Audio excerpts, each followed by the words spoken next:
इस कहानी के शुरू में हमें बताया जाता है कि 2025 का वक्त चल रहा है और एलियंस पूरी तरह इस अर्थ पर कब्जा कर चुके हैं। यहाँ की गवर्नमेंट को भी उन्होंने अपने साथ मिला लिया है और हर शहर के दरमियान में 300 मीटर ऊंची दीवारें बना दी गई हैं। यानी एलियंस ने लोगों के फ्रीडम को बिल्कुल खत्म कर दिया। वो इंसानों को सिर्फ अपने मकसद के लिए इस्तेमाल कर रहे हैं। एक शहर से दूसरे शहर जाने के लिए लोग इलीगल तरीके अपनाते हैं। जैसे अब लॉस एंजलिस से इलीगली दूसरे शहर जाना चाहता है, जहाँ एलियंस की बनाई दीवार की वजह से उसका बेटा रह गया था। एक आदमी उसे सामान के ट्रक पे बिठाकर उसके ऊपर बहुत सी आइस रख देता है। ट्रक जैसे ही दूसरे शहर की बाउंड्री पार करने वाला था, उससे पहले ही ट्रक उसमें लगाए बॉम्ब की वजह से ब्लास्ट हो चुका था। वो किसी तरह अपनी जान बचाकर इस जल्दी ट्रक से निकलने में तो कामयाब हो गया, लेकिन पुलिस के हाथों उसे अरेस्ट कर लिया गया। दूसरी तरफ हमें विल की वाइफ केटी को दिखाया जाता है, जो एक हॉस्पिटल में इंसुलिन खरीदने गई है। इस टाइम पर इंसुलिन भी बैन कर दी गई है एलियंस की तरफ से। सिर्फ इंसुलिन ही नहीं, ऐसी सभी जरूरी मेडिसिन जिनकी वजह से इंसान जिंदा रह पाते थे, जिन मेडिसिन के न मिलने पर इंसान मर भी सकते हैं। और एलियंस यही चाहते हैं कि इस दुनिया में बस फिट इंसान रहे। यहाँ वो इलीगली इंसुलिन खरीदने के बदले में शराब की बोतल ऑफर करती है, लेकिन उसे इस मरतबा इंसुलिन एक्सपायर मिली थी। अपने आप को धोखा देने के गुस्से में उसने यहाँ गन निकाल ली। सभी उसे देखकर डरने लगे। यहाँ किसी भी शहरी को गन रखना भी बना था और अगर एलियंस के किसी भी ड्रोन की नजर केटी पर पड़ जाती तो समझो उसकी जान यही चली गई थी। केटी वापस घर आ जाते हैं। रात काफी हो चुकी थी। विल अभी तक घर नहीं आया था। उसे विल की टेंशन हो रही थी। वो विल को ढूंढने के लिए बाहर भी नहीं जा सकती थी, क्योंकि इंसानों का रात में बाहर निकलना भी मना है। इसी दौरान परेशानी में उसकी बहन उसके घर आती है और केटी को बताती है कि उसके बेटे की तबीयत बहुत ज्यादा खराब है। उसे भी इंसुलिन की शदीद जरूरत है, लेकिन इंसुलिन केटी के पास भी नहीं थी। वो एक इंसुलिन अरेंज कर सकता था वो विल था। वो विल का पता करने के लिए अपनी जान पे खतरा मोल लेकर बाहर निकल जाती है। विल के पुराने दोस्तों से उसका पता पूछती है, लेकिन किसी को भी नहीं मालूम कि विल कहाँ है। अभी वो घर के वापस रास्ते में ही थी कि अचानक उसे एक ड्रोन दिख जाता है। इससे पहले कि ये ड्रोन केटी को देखकर केटी को शूट कर देता, केटी पास ही खड़े मिलिट्री ट्रक के नीचे छुप जाती है। उसकी अच्छी किस्मत कि ये ड्रोन इस मिलिट्री ट्रक का ही था, जो ट्रक के साथ खुद भी यहाँ से चला गया था। फाइनली केटी की जान बच गई। अगली सुबह वो दोबारा विल का पता करने के लिए निकली। विल को हर पॉसिबल जगह ढूंढने के बाद वो हॉस्पिटल गई, जहाँ बहुत अफरा तफरी मची थी। उसे बताया गया कि कल एक ट्रक ब्लास्ट हुआ है और उसी एक्सीडेंट की वजह से यहाँ इतने लोग एडमिट हैं। हॉस्पिटल में अफरा तफरी का फायदा उठाते हुए वो स्टोर रूम में जाकर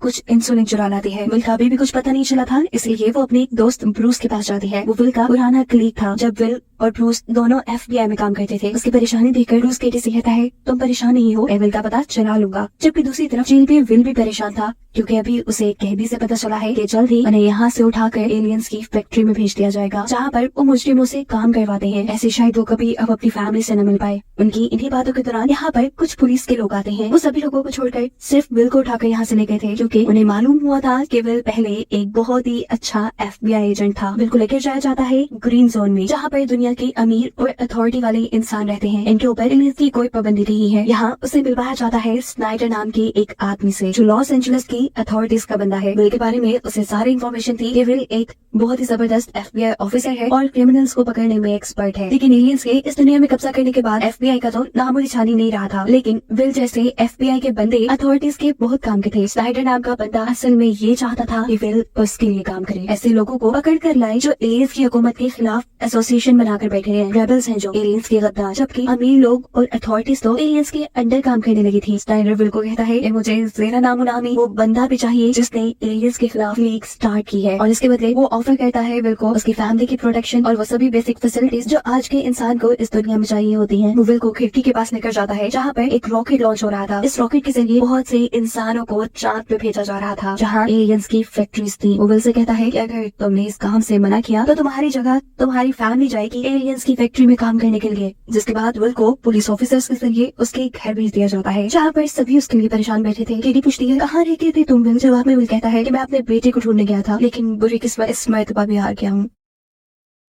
इसके बाद वो केटी को अपनी स्नाइडर से मुलाकात के बारे में भी सब बता देता है कि कैसे उसे अथॉरिटीज के साथ काम करने की ऑफर दी जा रही है। और ये बात सुनकर केटी सबसे ज्यादा गुस्से में आ गई थी। वो सिर्फ फौरन ही कहती है, तुम ये काम नहीं करोगे। मुझे ये बिल्कुल पसंद नहीं आएगा कि लोग मुझे एक गद्दार की बीवी कहें। इसी बहस को कहते हुए ये लोग सो जाते हैं और जब सुबह उनकी आंख खुली तो स्नाइडर खुद ही उनके घर में घुसकर उनके लिए नाश्ता बना रहा था। वो यहाँ विल की वाइफ को कन्विंस करने के लिए आया था कि वो विल को उनके साथ काम करने के लिए भेज दे। वो विल की वाइफ से कहता है कि अगर विल हमारे साथ काम करने के लिए मान गया तो तुम्हारे लिए फायदे ही फायदे हैं। 24 घंटे तुम्हें सिक्योरिटी मिलेगी, तुम्हारे बच्चों की पढ़ाई के मसले खत्म हो जाएंगे, अच्छा खाना, अच्छे कपड़े, हर वो फैसिलिटी जो एक अच्छे लाइफस्टाइल के लिए चाहिए होती है तुम्हें वो मिलेगी। और क्या चाहिए? हाँ, तुम्हारा जो पार्क है एलियंस ने बंद कर दिया था, तुम वो भी खुलवा पाओगे। उसकी बात सुनकर केटी सोच में पड़ गई। विल उससे कहता है, मेरा बेटा गुम हुआ है, क्या तुम उसे ढूंढ लाओगे? स्नाइडर कहता है, हाँ क्यों नहीं, मैं अपनी तरफ से पूरी कोशिश करूंगा कि तुम्हारा बेटा तुम्हारे पास हो। और ऐसे विल काम करने के लिए मान जाता है। उसके बाद हम देखते हैं कि केटी साइकिल पे बैठ के एक घर पे गई है। यहाँ पर उसका दोस्त ब्रूस भी है। वो ब्रूस और यहाँ पे बाकी सब लोगों को बताती है कि विल ने अथॉरिटीज के साथ काम करने के लिए हाँ कर दी है। और इस टाइम पे हमें पता चला कि केटी भी उसी एसोसिएशन की एक मेंबर है जो एलियंस के खिलाफ काम कर रही है, यानी वो भी एक रेबल है। और इस बारे में विल को अभी कुछ नहीं मालूम। विल अगले दिन अपने काम पे जाता है और उसे पहला टास्क दिया गया उस ट्रक में बम रखने वाले आदमी का पता चलाने का, जिस ट्रक के अंदर वो खुद भी दूसरे शहर जाने की कोशिश कर रहा था। दूसरी तरफ हम देखते हैं कि केटी अपने बाहर में गई है। इधर उसके खोए हुए बेटे की बहुत सारी चीजें थी जिन्हें देखकर वो उदास हो चुकी थी। और इसी टाइम पे उसका दोस्त ब्रूस यहाँ पे आता है। वो उससे पूछता है, बताओ फिर क्या पता चला विल को? केटी कहती है, कुछ नहीं, आज तो वो पहले दिन जॉब पे गया है। इनकी बातों से जाहिर हो रहा था कि केटी अब अपने हस्बैंड की सारी बातें इन रेबल्स को बताने वाली थी। यदि वो रेबल्स के लिए एक जासूस थी। यहाँ पे इन्वेस्टिगेशन करते करते उस लड़की को पकड़ लेता है जिसने ट्रक में बम रखा था। वो उसे लेकर पुलिस स्टेशन आ जाता है और यही जेल के अंदर उसे अपना एक पुराना कलीग मिल जाता है। वो काफी टाइम से यहाँ बंदा विल से कहता है कि तुम मुझे यहाँ अपना साथी बनाकर छुड़वा लो। विल भी उसे छुड़वाने की कोशिश में अपने बॉस से बात करता है, लेकिन उसकी बॉस ऐसा करने से मना कर देती है। फिर उससे वादा कहता है, कोई बात नहीं, मैं तुम्हारी फैमिली का ख्याल रखूंगा। वापस आते ही वो अपनी कुली के घर गया, लेकिन वहाँ उसके बीवी बच्चे नहीं थे। ये देख वो घबरा गया। असल में उसके बीवी बच्चे उसी के घर पे थे जिन्हें केटी अपने घर ले गई थी। विल घर आता है और उन दोनों को अपने घर पे देख के सुकून का सांस लेता है। अब क्योंकि विल का कलीग जेल में था तो जरूर यहाँ उसकी फैमिली को उठाकर एलियंस के लिए काम करने के लिए भेज दिया जाता। उन्हें अगर यहाँ सेफ रखना था तो उनके डॉक्यूमेंट्स को चेंज करना पड़ता। इसीलिए विल इन्हें एक आदमी के पास ले जाता है जो नकली डॉक्यूमेंट्स बनाकर उनकी आइडेंटिटी चेंज कर देते हैं। घर वापस आकर वो केटी को बताता है कि उसने बम रखने वाले आदमी को पकड़ लिया है। जल्द ही वो जेनानामो को भी पकड़ लेगा और इनाम में जब स्नाइडर उसे उसका बेटा ना देगा तब वो ये जॉब छोड़ देगा। केटी उसकी सभी बातें सुनती रही। बस मतलब कि उसकी बात इतनी सी थी कि रेबल ग्रुप का उनका साथ ही पकड़ा गया। ये खबर वो खुफिया तौर पर अपने लीडर एलेक्स को देने के लिए पहुंच जाती है। तो यहाँ लीडर उसे बताते हैं, टेंशन की बात नहीं है केटी, वो बंदा हमारे ग्रुप का नहीं था, ना ही हम पकड़े जाएंगे, तुम रिलैक्स रहो। वो दूसरे रेबल ग्रुप का बंदा है और मैं उन्हें वार्न कर भी दूंगा। यहाँ विल जैसे ही ऑफिस जाता है तो उसे अपनी बॉस से पता चला कि उस लड़के ने अपने रेबल ग्रुप की सभी मालूमात उन्हें दे दी है और अब उनका ग्रुप भी पकड़ा जा चुका है और कुछ ही देर में उन सभी कैदियों को एलियंस के पास चांद पर भेज दिया जाएगा। वो विल से कहती है, मुझे समझ नहीं आती इन रेबल ग्रुप की, सोचने समझने की सलाहियत जैसे उनके अंदर है ही नहीं। जिस दिन एलियन जमीन पर आए थे सिर्फ चंद घंटों में उन्होंने यहाँ का एडवांस सिक्योरिटी सिस्टम फेल करके अपने सिस्टम लगा दिए थे और ये छोटे छोटे रेबल्स ग्रुप इनका क्या बिगाड़ लेंगे। बस फजूल में अपनी जिंदगी दाव पे लगाने वाली बात है। उसके बाद विल उस जगह जाता है जहाँ से रेबल्स को पकड़ा गया था। इस जगह कई रेबल्स ने अपनी जान दे दी थी। अगली सुबह दूसरा रेबल ग्रुप अपना मिशन शुरू करता है। रेडियो में जेरा नामू की आवाज पूछती है, मैं जेरा नामू इंसानों को एलियंस से बचाने की जंग पर हूँ, मेरा साथ दीजिए, एलियंस की जोर जबरदस्ती नहीं चलेगी।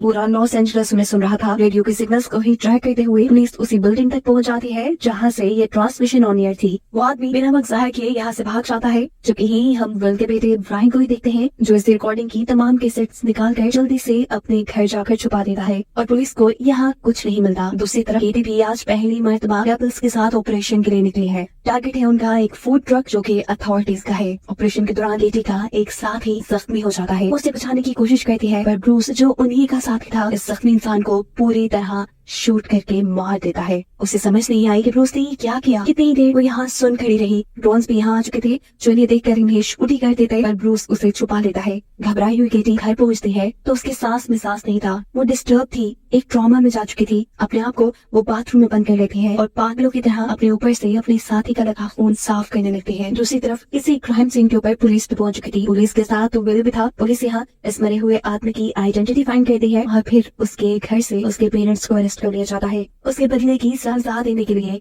ये सरासर नाइंसाफी थी। किसी की जुर्म की सजा किसी और को दी जाए है। यही पर हम और विल भीड़ में खड़े ब्रूस को नोटिस करते हैं जो अपने मरे हुए साथी के अरेस्ट होने की खबर आकर एलेक्स को यानी अपने लीडर को देता है। लीडर उसे कहता है ये भी टेंशन की बात नहीं है। उस लड़के के पेरेंट्स ये बात नहीं जानते थे कि वो लड़का एक रेबल ग्रुप के साथ काम कर रहा है, इसलिए हम पर कोई खतरा नहीं। फौरन बाद ब्रूस अब केटी से मिलने के लिए जाता है। केटी से पूछती है कि आखिर तुमने अपने साथी को क्यों मारा। वो कहता है अगर मैं ना मारता तो पुलिस उसे टॉर्चर कर करके उसकी जिंदगी हराम कर दी थी। सारे टॉर्चर से बचाने के लिए मैंने उसे मार दिया, लेकिन अब पुलिस ने उनके पेरेंट्स को पकड़ लिया है। तो विल से पता चलाना होगा कि इन्वेस्टिगेशन में उसके पेरेंट्स क्या कह रहे हैं। यहाँ दिखाया जाता है कि विल का बेटा ब्रायन अपने दोस्त के भाई की जान बचाने के लिए एलियंस की बनाई दीवार के अंदर चला गया है। उसकी फ्रेंड उसे बताती है कि इसी दीवार के जरिए शहर के दूसरे हिस्से में भी जाया जा सकता है। दूसरी तरफ हमें दिखाया जाता है कि विल की टीम जगह जगह रेबल्स को पकड़ने के लिए छापे मार रही थी। ऐसे में वो केटी के मरे हुए साथी के घर पे पहुंच जाता है जहाँ से उसे बहुत से रेबल्स के वेपन मिलते हैं जिसे वो अपनी कस्टडी में करते हुए यहाँ से जा चुका था। जैसे ये बात रेबल ग्रुप को पता चलती है तो वो केटी से से इस चीज की शिकायत करने के लिए आ जाते हैं और उसको धमकी देते हैं कि अगर विल ने वो वेपन्स वापस ना किए तो तुम्हारी फैमिली के साथ बहुत बुरा होगा। यहाँ केटी को किसी चीज की परवाह नहीं थी सिवाय अपनी फैमिली के। इसी रात हम देखते हैं कि केटी का बाहर भी ओपन हो चुका है, जिसकी परमिशन स्नाइडर ने एलियन से ही केटी को दिलवाई थी, क्योंकि अब विल उनके साथ काम कर रहा था। सभी लोग इस दिन पार्टी करते हुए बहुत एंजॉय करते हैं और इसी पार्टी में स्नाइडर भी यहाँ जाता है। स्नाइडर को देख कर केटी को अपने हस्बैंड विल पे ही गुस्सा रहा था। पता नहीं क्यों विल ने अपने आप को एलियंस के हाथों भेज दिया। घर आकर वो विल से ये जॉब छोड़ने को कहती है, और विल कहता है नहीं, जब तक मेरा बेटा नहीं मिल जाता तब तक मैं यही काम करूंगा। विल अब अपने ऑफिस आता है, जहाँ पर उसकी बॉस उसको लॉस एंजलिस के रेबल्स के बारे में बताती है। विल देखता है कि रेबल का ग्रुप लॉस एंजलिस में सिर्फ एक नहीं बल्कि कई ग्रुप है। बॉस कहती है कि अगर ये सभी ग्रुप मिल गए और इन्होंने लॉस एंजलिस के गवर्नर के खिलाफ जंग कर दी तो इस जंग के नतीजे में आपस में तो इनका पता नहीं क्या होगा, लेकिन एलियंस इस पूरी सिटी को तबाह कर देंगे। ऐसे में शहर तो क्या, तुम और तुम्हारी फैमिली भी नहीं बचेंगे। इसलिए मेरा तो यही मानना है कि तुम हमारा ही साथ देते रहो। विल इस बात से बिल्कुल अनजान था कि वो तो नहीं, लेकिन उसकी वाइफ रेबल के साथ जरूर मिली हुई है। इस टाइम भी वो किसी प्लान को अंजाम देने के लिए अपने बच्चों को अपनी हेल्पर के साथ घर से बाहर भेज देती है। फिर स्ट्रीट लाइट ऑन करके किसी को सिग्नल देती है और खुद ही एक वाइन बोतल तोड़ते हुए अपने घर में आग लगा देती है। खुद ही फिर इस आग को बुझाने की कोशिश करती है और पुलिस को इमरजेंसी कॉल कर देती है।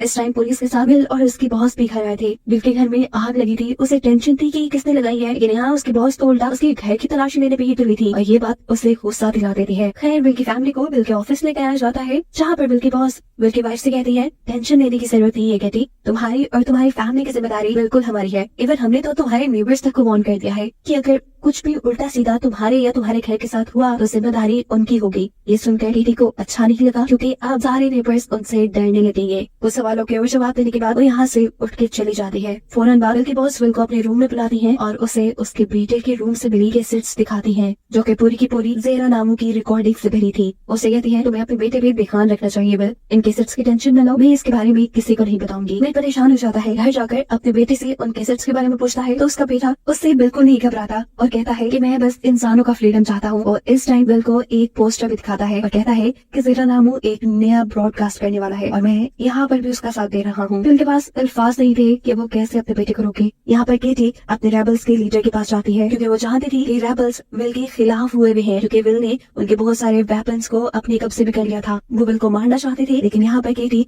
उनसे एक सौदा करती है। रेबल्स इस चीज के लिए परेशान थे कि इतनी जल्दी उनके लोगों की इन्फॉर्मेशन कैसे पुलिस निकाल लेती है। ये सीक्रेट केटी को पता था। केटी इस सीक्रेट के बदले उसे कहते हैं कि तुम विल को कभी कोई नुकसान नहीं पहुंचाओगे। एलेक्स मान जाता है और फिर केटी बताती है कि विल की बॉस, जिसका नाम फिल्स है, उसके पास एक ऐसा डेटाबेस है जिसमें पूरे लॉस एंजलिस के बारे में इंफॉर्मेशन है और उसी के जरिए वो सबका पता चला लेती है। अगले दिन रेडियो पे ज़ेरा नामू की एक और ब्रॉडकास्ट टेलीकास्ट होती है। लॉस एंजलिस का हर बंदा उसे सुनने के लिए बैठा था। बड़े मजे से अपनी स्पीच दे रहा था कि यहाँ पर पुलिस जल्द से जल्द उसके सिग्नल्स को डिटेक्ट करते हुए एक लाइब्रेरी तक पहुँचती है, जहाँ पर वो बैठा था। जब पुलिस उसके पास पहुंची तो वो आखिरी लफ्ज बोल रहा था कि अब एलियंस के खिलाफ बगावत होने को कोई नहीं रोक सकता। उसके ऐसा कहते ही उसे अरेस्ट कर लिया जाता है। स्नाइडर उसकी गिरफ्तारी से बहुत खुश है, क्योंकि वही असल कल्प्रिट है जिसने इन सारी एसोसिएशंस को हवा दी हुई थी। वो गवर्नर को भी ये खुशखबरी बता देता है कि ज़ेरा नामू पकड़ा गया है, लेकिन विल का इतना पुराना एक्सपीरियंस उसे कह रहा था कि ज़ेरा नामू अगर कोई ऐसा बंदा है जिसने पूरी लीक चलाई है, इतनी आसानी से वो पकड़े जाने वाला नहीं। ये बात जाकर वो स्नाइडर को भी बताता है और उसके बाद सुनकर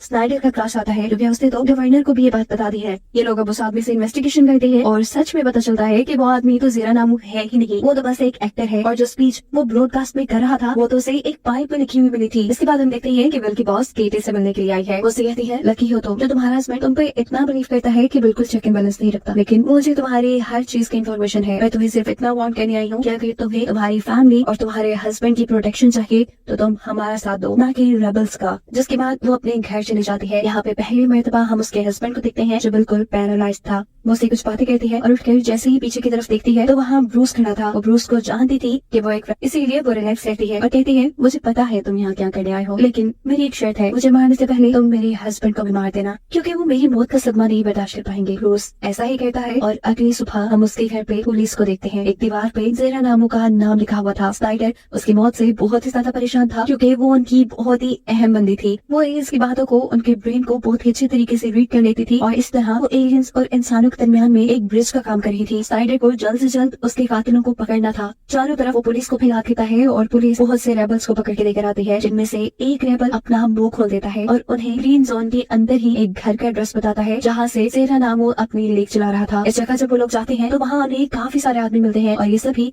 अपना अपना नाम ज़ेरा नामो बता रहे थे।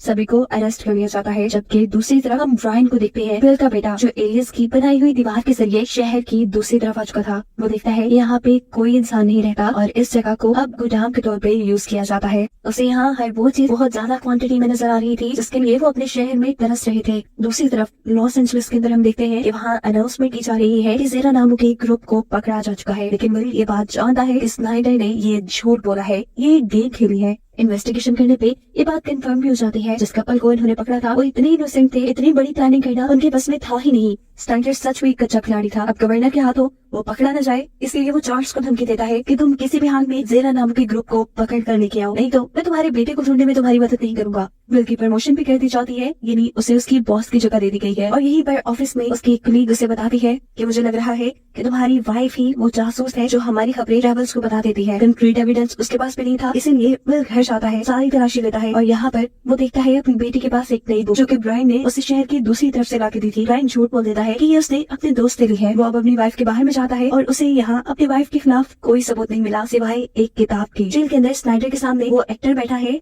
जिसको इन्होंने ज़ेरा नामो समझकर रेडियो से अरेस्ट किया था। स्नाइडर से कहता है कि तुम अगर हमारे लिए ज़ेरा नामो की एक्टिंग जारी रखो तो मैं गारंटी देता हूँ तुम्हारी जान को कोई नुकसान नहीं होगा। मैं तुम्हें दूसरे शहर भिजवा दूंगा बहुत से पैसे देके, वहाँ तुम आराम से अपनी लाइफ गुजारना और यहाँ मेरी नौकरी भी सिक्योर रहेगी। लेकिन अगले ही सीन में स्नाइडर उसे धोखा दे चुका था। जब कोर्ट में उसका केस चलाया जाता है तो इस पर पूरा शहर उन्हें देख रहा था। ज़ेरा नामो के फांसी के वारंट जारी हो जाते हैं और इस टाइम पर उसकी फांसी की तैयारियां भी शुरू हो जाती है। यहाँ उस एक्टर को पता चलता है कि स्नाइडर ने उसे धोखा दे दिया, लेकिन अब वो कुछ कर नहीं सकता था। यहाँ अपने फायदे के लिए अपनी ही आंखों के सामने स्नाइडर एक बेगुनाह को फांसी पे चढ़वा देता है। विल स्नाइडर की इस चाल से बहुत ज्यादा गुस्सा था। उससे जाकर पूछता है, आखिर एक बेगुनाह को मारकर तुम्हें क्या मिला? तुम पागल हो गई हो। स्नाइडर जवाब देता है, पब्लिक जोश में थी, मुझे उन्हें काम डाउन करना था और ऐसा करने के लिए किसी को तो कुर्बानी देनी ही थी। सब लोग अब रिलैक्स हो चुके हैं कि ज़ेरा नामो मर चुका है, लेकिन अब मुझे टाइम मिल गया है ज़ेरा नामो को ढूंढने का। यहाँ से अब विल और स्नाइडर निकलते हैं अपनी दूसरी मीटिंग के लिए, लेकिन ज़ेरा नामो को मारने के गुस्से में बहुत से रेबल्स भी इनके पीछे पड़ चुके थे।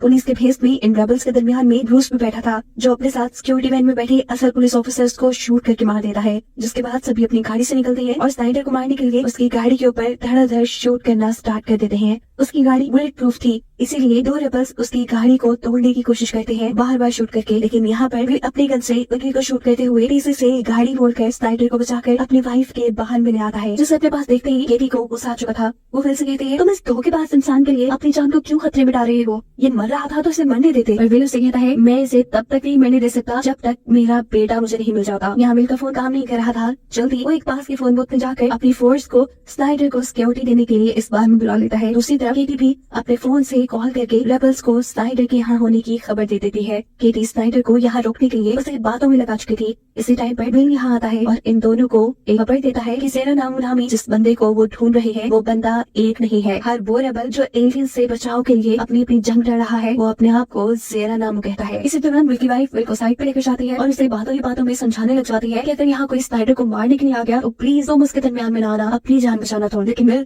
केटी की बात का कोई जवाब नहीं देता। वो जब वापस स्नाइडर के पास आता है तो स्नाइडर उसे बताता है कि तुम्हारे बेटे का मेरी टीम ने पता चला लिया है, जल्द ही मेरी टीम तुम्हारे बेटे को यहाँ लेकर आ जाएगी। अचानक ही दरवाजा नॉक होता है, बाहर कोई आया था। देखने में ये पुलिस असल में अंदर से ब्रूस था, एक रेबल। केटी बात जानती थी, वो उसे अंदर आने देती है और उसे एक मरतबा बेसमेंट में ले जाकर दोबारा से वार्न कर देती है कि स्नाइडर को मारने के चक्कर में मेरे हस्बैंड को कुछ नहीं होना चाहिए, समझ गए ना? ब्रूस यहाँ कहता है, मैं इस चीज की गारंटी नहीं दे सकता, उसको ही शौक है हमारी हर चीज में टांग अड़ाने का। विल को भी पुलिस के साथ में क्या आने का पता चल चुका था। केटी उससे कहती है कि पुलिस वाला सिर्फ तलाशी में निकले आया था, लेकिन विल जानता था कि जरूर ये पुलिस के भेस में कोई रेबल था, वो यहाँ स्नाइडर को मारने आने वाले थे, इसलिए वो इस बार के सभी दरवाजे अच्छे तरीके से बंद कर लेता है। विल जब ये सब कर रहा था तब यहाँ स्नाइडर दोबारा विल के वाइफ से कहता है कि तुम्हारा बेटा जल्दी यहाँ आ जाएगा। उसके मुंह से ये बात सुनते ही केटी को इतना गुस्सा आता है कि वो उसे मारने लग जाती है, क्योंकि वो हर छोटी बड़ी बात में उन्हें उनके बेटे के नाम पे ब्लैकमेल किया करता था। इसी दौरान हम देखते हैं कि इस बार को चारों तरफ से रेबल्स ने घेर लिया है। वो बार का दरवाजा तोड़ने की कोशिश करते हैं, लेकिन आगे विल के लगाए हुए लॉक्स की वजह से वो इसमें कामयाब नहीं होते। सिचुएशन कितनी बुरी होती जा रही थी कि स्नाइडर और भी डर गया था। वो यहाँ बिल और केटी से कहता है, अरे ये रेबल्स मुझे क्यों मारने आ रही है? मैं तो आज तक एलियन से मिला भी नहीं हूँ, मैं उनका साथ नहीं दे रहा, मैं तो बस गवर्नर के ऑर्डर मानता हूँ। उसकी इस घबराहट और बातों पे कोई ध्यान नहीं देता। बिल यहाँ पर केटी से कहता है कि तुम स्नाइडर को लेकर बेसमेंट में छुप जाओ, मैं इन सभी रेबल्स का सामना करूंगा। उनकी इन्हीं बातों के दौरान अचानक ही रेबल्स इस बार के अंदर कहीं से स्मोक बम फेंक देते हैं, जिसे देखते हुए बिल स्नाइडर को एक अलमारी में छुपा देता है, जबकि रेबल्स बाहर का दरवाजा तोड़कर अंदर आने में भी कामयाब हो चुके थे। एक रेबल सबसे पहले आकर यहाँ बिल के ऊपर गन टान देता है और इससे पहले कि वो बिल को मार देता, पीछे से कैटी उसे शूट कर देती है। बिल अब अपनी मशीन गन लेकर इनके पीछे पड़ जाता है। रेबल्स को पीछे से असल पुलिस की आवाज भी आने लगी थी, इसलिए मौका पाते ही वो लोग यहाँ से भाग जाते हैं और असली पुलिस आकर स्नाइडर को यहाँ से बचा लेती है। अब क्योंकि स्नाइडर और बिल ने ब्रूस को बाहर में देख लिया, इसीलिए ब्रूस को अरेस्ट करने के ऑर्डर दे दिए जाते हैं। लेकिन जैसे ही पुलिस वाले ब्रूस के घर जाते हैं तो उनके घर को हाथ लगाते ही वो घर ब्लास्ट हो चुका था। क्योंकि ब्रूस एक FBI एजेंट रहा है, उसे पहले ही मालूम था कि कब पुलिस कैसे रिएक्ट करेगी। वो जानता था कि पुलिस उसे पकड़ने के लिए उसके घर जरूर आएगी, इसलिए उसने अपने घर में बम लगा दिए थे। इसके बाद ब्रूस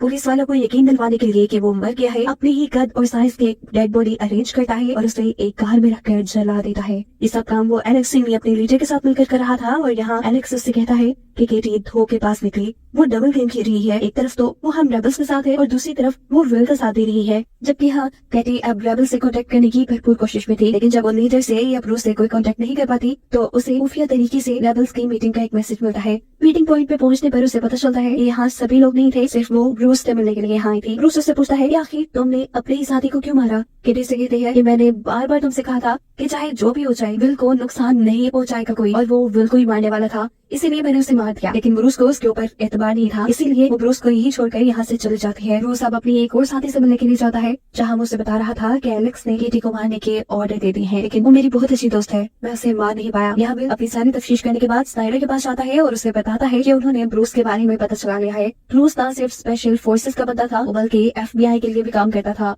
उसे पकड़ना इतना आसान नहीं है, लेकिन मैं किसी तरह उसे पकड़ कर रहूंगा। उसके इतने काम के बदले यहाँ स्नाइडर उसे उसके बेटे की एक फोटो दिखाता है, जिसे उन्होंने लॉस एंजलिस के साथ मिले शहर में ढूंढ लिया था। ये फोटो देखकर वो बहुत खुश हुआ। घर जाते ही वो ये फोटो केटी को दिखाता है। केटी उससे कहती है, मेरा यकीन मानो विल, ये स्नाइडर तुम्हारी अच्छाई का फायदा उठा रहा है, उसे तुम्हारी कमजोरी पता है, इसलिए वो तुम्हारे साथ खेल रहा है। अब तक तो चार्ल्स को यहाँ आ जाना चाहिए था। तुम प्लीज स्नाइडर के चुंगल से अपनी जान बचाओ। समझ तो ये बात बिल को भी थी, लेकिन क्योंकि वो अपने बेटे को लाने के लिए खुद कुछ नहीं कर सकता था, मजबूरन उसे स्नाइडर का साथ देना पड़ रहा था। वो यहाँ केटी से वादा कर लेता है कि जल्द ही वो स्नाइडर से अपनी जान छुड़वा लेगा। खैर उसके लिए तलाश दोबारा विल शुरू कर देता है। उसने केटी के पैर के फिंगरप्रिंट्स भी चेक किए थे, जहाँ पे उसे ब्रूस के फिंगरप्रिंट्स मिल जाते हैं। वो केटी से आगे पूछता है कि क्या तुमने कभी इस आदमी को देखा, क्या तुम इसे जानती हो? केटी पहले तो इनकार कर रही थी, लेकिन फिर जब विल बताता है कि उसने 14 से ज्यादा आदमियों को मार दिया है, तब केटी कहती है, हाँ शायद ये एक मरतबा मेरे बार में आया था और कुछ ऐसे कह रहा था कि शायद ये अपने मॉम डैड के साथ रहता है। पुलिस ब्रूस के पेरेंट्स का घर पता चलाने में लग जाती है, जबकि यहाँ पे ब्रूस और केटी की म्यूचुअल फ्रेंड केटी के पास आती है। केटी परेशान थी,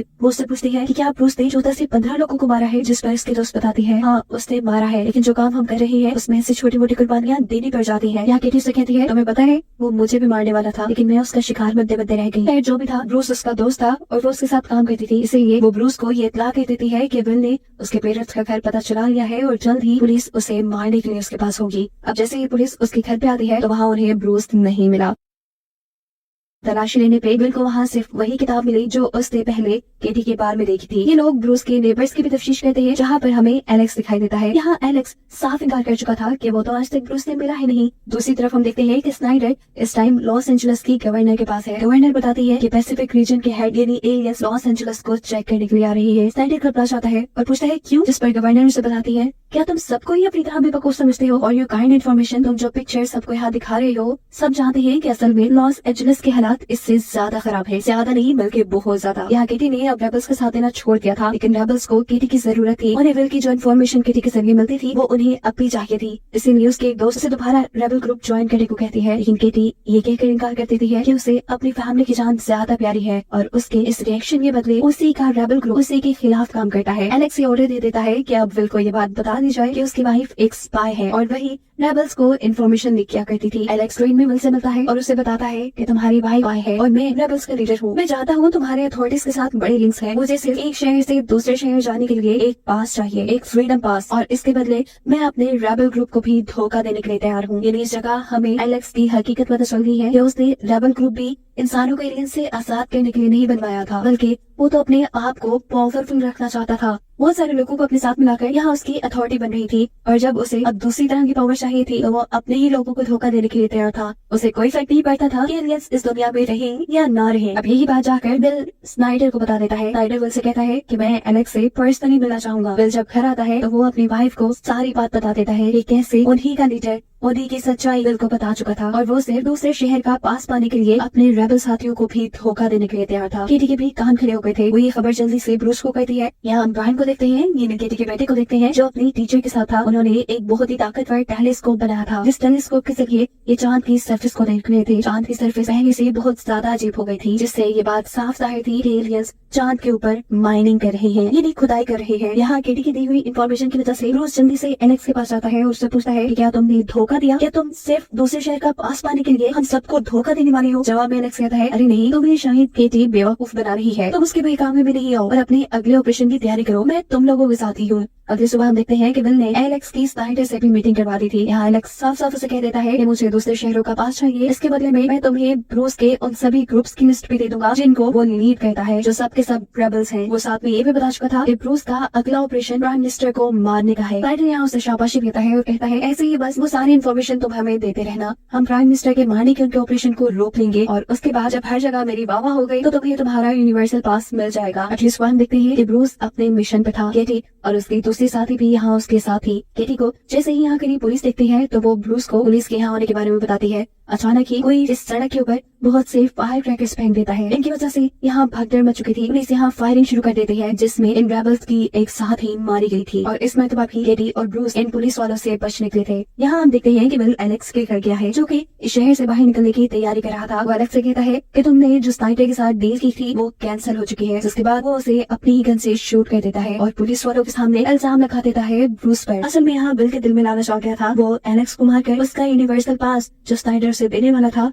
वो उसे खुद रखने का फैसला कर चुका था। इसी रात हम देखते हैं कि केटी की जिस साथी की मौत हुई थी उसकी पूरी फैमिली को फांसी पर शहर के दरमियान में लटका दिया गया था। केटी को ये देखकर रोना आया और इसके बाद उसने पूरी तरह से रेबल्स का साथ देने का फैसला कर लिया, क्योंकि अथॉरिटीज बहुत ही ज्यादा बेरहम हो चुकी थी और ये बात बिल भी जान चुका था। अगली रात हम देखते हैं कि रेबल अपने लिए प्रोटेस्ट करते हैं, जिस प्रोटेस्ट को रोकने के लिए जब पुलिस वाले यहाँ आते हैं तो बहुत से पुलिस वालों को ही इन रेबल्स ने मार दिया था। और ये सारा हाल देखकर बिल का साथी उसे कहता है लोग अब चुप नहीं रहने वाले, वो या तो खुद जिंदा रहेंगे या यहाँ सबको मार देंगे। बिल यहाँ स्नाइडर के पास आता है और उसे बताता है कि लॉस एंजलिस की बड़ी दीवार के दूसरी तरफ दूसरे रेबल ग्रुप का पता चला है, हमें जल्द से जल्द वहाँ जाना होगा। स्नाइडर मान जाता है और उनके साथ एक गार्ड को भी भेजने का फैसला करता है। दूसरी तरफ केटी और ब्रूस अपने यूथ सेल के लीडर से मिलते हैं, जो मिनिस्टर के कत्ल में इनका साथ देना चाहता है। इनका ये मिशन सबवे में होने वाला था, जिसे फिलहाल या सिर्फ एलियंस इस्तेमाल कर रहे थे या फिर कोई अथॉरिटी का बंदा। यहाँ हमें दिखाया जाता है कि बिल और उसका दूसरा साथी लॉस एंजलिस की दीवार के दूसरी तरफ पहुंच चुके थे। वो एक ऊंची सी बिल्डिंग पर चढ़कर पूरे शहर का नजारा देखते हैं और एक खाली बिल्डिंग के अंदर जगह जगह गोलियां चलाने लग जाती हैं। गार्ड उन्हें देखकर परेशान था कि पता नहीं क्या कर रही है। जिसके बाद ये लोग इस बिल्डिंग में छुपा हुआ मैप उठाकर वापस स्नाइडर के पास आ जाते हैं। बिल स्नाइडर को ये मैप दिखाता है और कहता है शायद जिन्होंने हम पे हमला किया था वो ये मैप वहाँ पर छोड़ कर चले गए। असल में रेबल्स इन्हीं जगहों पे हमला करने वाले हैं। यहाँ यूथ सेल के मेंबर्स केटी को एक फ्लाई रोबोट दिखाते हैं। ये छोटा सा रोबोट हर तरह की इन्फॉर्मेशन कलेक्ट करने में कामयाब था। यहाँ पर ब्रूस केटी को शूट करना भी सिखाता है, क्योंकि अगर केटी उनका साथ देने वाली थी तो उसे अच्छे निशाने लगाना आना चाहिए थे। यहाँ घर पर केटी अपनी बेटी के पास एक बुक दिखती है, एक ऐसी बुक जिसमें लिखा था कि एलियंस के अर्थ पे आने से इंसानों को कितने फायदे हुए। ये बुक उसे चर्च से मिली थी और केटी बिल को इस बुक के बारे में बताती है। वो कहती है कि चर्च छोटे बच्चों को बेकार रहा है। यहाँ पर बिल सजेस्ट करता है कि हमें ये जगह ही छोड़ देनी चाहिए, हमें इस दीवार के दूसरी तरफ चले जाना चाहिए, जहाँ पर उसकी ग्रेट का भी घर था, जहाँ वो अभी कुछ देर पहले भी गए थे। केटी सवाल करती है कि क्या दीवार के उस तरफ जाकर हम स्नाइडर से और अथॉरिटी से बच पाएंगे? क्या ये सब कुछ ठीक हो जाएगा? मैं तंग आ गई हूँ इस सारी चीजों से। मुझे तुमसे भी डिवोर्स चाहिए। तुम मुझसे झूठ बोलते हो, मैं तुमसे झूठ बोलती हूँ। क्या रिलेशन रह गया है हमारा? बिल उसकी सारी बातों से परेशान हो चुका था। वो जो अपनी फैमिली को यहाँ से निकालने के लिए आया था, अपने साथी के साथ वो जाकर अपने साथी को कहता है कि तुम अकेले ही वहाँ शिफ्ट हो जाना। यहाँ हमें दिखाया जाता है कि पूरा रेबल ग्रुप सबवे की इमरजेंसी एंट्रेंस को खोल के सबवे के अंदर जा चुका है। वो सबसे पहले जाकर वहाँ एक एक्सप्लोजन कराते हैं, एक धमाका करवाते हैं, जिससे ट्रेन थोड़ी नीली उठ जाती है। इस धमाके में उन्हें यहाँ एक एलियन मिल जाता है, जिसे ये लोग उठाकर अपने घर ले जाते हैं। एलियंस की किडनैपिंग की खबर पूरे शहर में फैल जाती है। गवर्नर विल और उनके सभी अथॉरिटीज की एक मीटिंग बिठाती है और सबसे कहती है कि एक एलियन किडनैप हो चुका है, जल्द से जल्द उसका पता चलाए, नहीं तो आप लोग जानते हैं कि पहले जिस शहर से 2 एलियंस गायब हुए थे वो शहर तबाह हो चुका था और अगर एलियंस को ये बात पता चल गई तो समझ ली कि लॉस एंजलिस भी तबाही हो जाएगा। हम यहाँ देखते हैं कि ब्रूस की गोद में वो एलियन था, उन्होंने अपनी डिवाइस के जरिए एलियन के पूरे सिस्टम को भी हैक कर लिया था और उसके एक साथी ने उस एलियन की बॉडी को एक पुलिस की गाड़ी के अंदर डाल दिया था। यहाँ बिल के ऑफिस के अंदर बिल को जो फुटेज मिली थी सबवे की, उसके अंदर हमला करने वाले रेबल्स में उसने केटे को भी देख लिया था, लेकिन वो यहाँ किसी को कुछ नहीं बताता। जिन लोगों ने एलियन को किडनैप किया था वो एलियन को लेकर किसी घर की तरफ निकल जाते हैं और यहाँ दरम्यान में हम देखते हैं घरों को ब्लास्ट भी करवाया जा रहा है लोगों को डराने के लिए। स्नाइडर को भी इस शहर के हालात ना कंट्रोल करने की वजह से नौकरी से निकाल दिया जाता है। वो गवर्नर से आकर पूछता है मेरे साथ आपने क्या किया, लेकिन गवर्नर भी कुछ नहीं कर सकती थी क्योंकि ऑर्डर पीछे से आए थे। यहाँ हम देखते हैं कि उन्होंने जिस जगह पर एलियन को रखा है वो एलियन का ऑपरेशन कर रही है, वो उसे खोलकर उसकी सारी इन्फॉर्मेशन लेना चाहते हैं, जबकि दूसरी तरफ विल अपने ऑफिस में है। वो सीसीटीवी कैमरास की फुटेज की मदद से रेबल्स के यूथ सेल के लीडर का पता चला लेता है। वो जानता था कि जरूर एलियन को उसी के घर पर रखा गया होगा। वो यहाँ किसी को भी इन्फॉर्म के बगैर उस घर के अंदर चला जाता है जहाँ सच में एलियंस के साथ सभी रेबल्स थे। ये रेबल्स इतने में एलियंस के स्क्रू ही खोल रहे थे और उसके सिस्टम को ही चेक कर रहे थे, तब उनके दरवाजे पे नॉक होता है। कोई दरवाजा नहीं खोलता। तब बिल उन्हें कहता है कि मैं तुम्हारे साथ हूँ, तुम लोग चुपचाप इस एलियन को यहाँ से छोड़ो और सब के सब यहाँ से निकल जाओ। कुछ ही देर में यहाँ पुलिस आने वाली है, मैं तुम लोगों के बारे में कुछ भी किसी को नहीं बताऊंगा, तुम लोग सेफ रहोगे। उसके बाद सुनने के बाद सभी रेबल्स घर में बने हुए खुफिया दरवाजे की मदद से वहाँ से भाग जाते हैं। कुछ ही देर बाद पुलिस यहाँ चेक करने के लिए आती है। ये लोग घर तोड़ते हैं और इन्हें अंदर से एलियन मिल जाता है। एलियन के मिलने की वजह से स्नाइडर की जॉब वापस बन गई थी। वो यहाँ इसके इनाम में विल को एक यूनिवर्सल पास देता है जिसकी मदद से वो किसी भी शहर में फ्रीली घूम सकता था और इसकी मदद से वो अपने बेटे को भी हासिल कर सकता था। हेलीकॉप्टर में एलियंस को यहाँ से ले जाया जा चुका था। विल अब अपने बेटे को ढूंढने के लिए शहर से बाहर निकल जाता है, जबकि केटी अपना मिशन पूरा करके अपने घर वापस आई थी, जो कि बिल्कुल खाली था और उसको यहाँ दिखाते हुए ये सीरीज यही खत्म हो जाती है।